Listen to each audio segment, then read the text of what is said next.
பிறந்தேன் நாட்டுக்கு நலம் என்ன புரிந்தேன் என்று நாளும் பொழுதும் வாழும் வரையில் நினைத்திடு என் தோழா, நினைத்து செயல்படு என் தோழா, உடனே செயல்படு என் தோழா.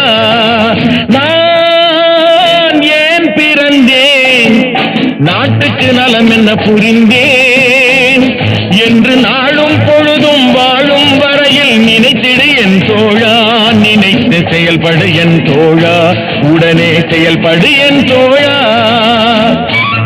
குடிச்சு உடம்ப கெடுத்துக்கிட்டு வீணா பொழுத போக்குறீங்களே, இந்த நேரத்துல நாட்டுக்கு ஏதாவது நல்லது செய்யக்கூடாதா?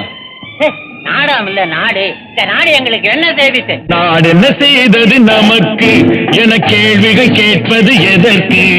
நீ என்ன செய்தாய் அதற்கு என நினைத்தால் நன்மை உனக்கு. நாடு என்ன செய்தது நமக்கு